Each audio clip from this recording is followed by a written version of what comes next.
আজকে আমি ট্রেনে করে চলে গেছিলাম শিবগদ্দি বাবার মাথায় জল ঢালতে। হর হর মহাদেব গাইস, এখন আমি আছি নিমতিদা স্টেশনে।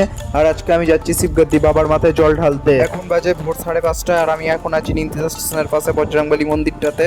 আর দেখতেই পাচ্ছ আমার সাথে তন্ময় যাবে। হাতে 5 মিনিট সময় পেলাম, ওই জন্য চা খেতে চলে এলাম। আর চাটা খেতেও ভালো ছিল।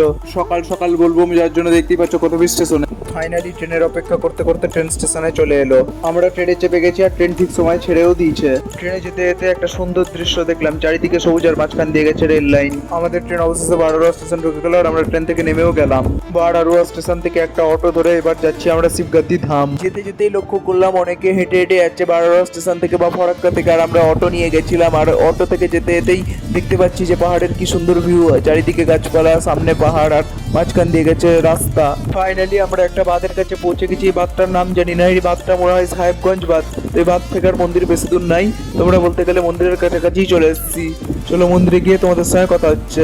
ফাইনালি আমরা মন্দিরের কাছে পৌঁছে গেছি, দেখতেই পাচ্ছ সামনে মন্দিরের গেট। আর প্রকৃতির ভিউ বলতে গেলে খুবই সুন্দর ভিউ। আর রাস্তা অসম্ভব খারাপ রাস্তা, এই খারাপ রাস্তার মধ্যে দিয়ে আমাদেরকে খালি পায়ে হেঁটে যেতে হচ্ছে।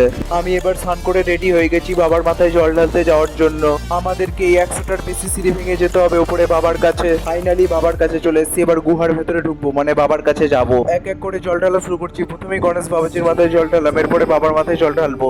এই গুহায় সাবধানে মাথা নিচু করে চলতেছে, তোমরা যদি আসো তাহলে মাথা নিচু করেই হাঁটা চলা করবা, তার কারণে এই গুহা খুবই নিচু। আর আমরা গেছিলাম শ্রাবণ মাসের 3য় রবিবারে, তো তোমরা যদি রবিবারে আসো তাহলে ভিড়টা কম পাবে। আর যদি ভিড় বেশি চাও তাহলে সোমবারে আসতে হবে, কারণ সোমবারে প্রচুর ভিড় হয়। আর যদি ভিড় কম চাও তাহলে রবিবারে আসতে হবে। শেষমেশ বাবার মাথায় জল ঢালতে পারলাম। এই ভিড় ঠেলাঠেলি করে ভিড়ের মধ্যে বাবার মাথায় জল ঢাললাম, যেটার জন্য এসেছিলাম সেটা সফল হলো। এরপরে এক এক করে সব দেবতার মাথায় জল ঢেলে দিলাম।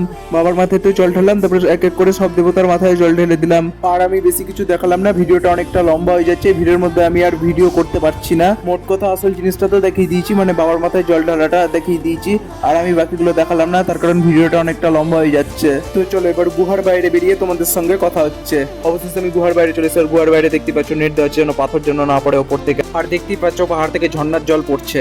অবশেষে আমাদের জল ঢালা হয়ে গেল। এখন আমরা 308টা সিঁড়ি ভেঙে আদিবাসী গ্রামে যাচ্ছি। ভিডিওটা লং হয়ে যাবে অনেকটা, তো আমি এই শিবগদ্দি ধামটাকে দুটো পার্টে ভাগ করে দিচ্ছি। চলো এরপরে নেক্সট পার্টে দেখা হচ্ছে আদিবাসী গ্রামে গিয়ে। চলো টাটা, এখনকার মতো বাই বাই। এবং ভিডিওটা ভালো লাগলে তোমরা সবাই like, comment, share and subscribe করে দিও। Bye by.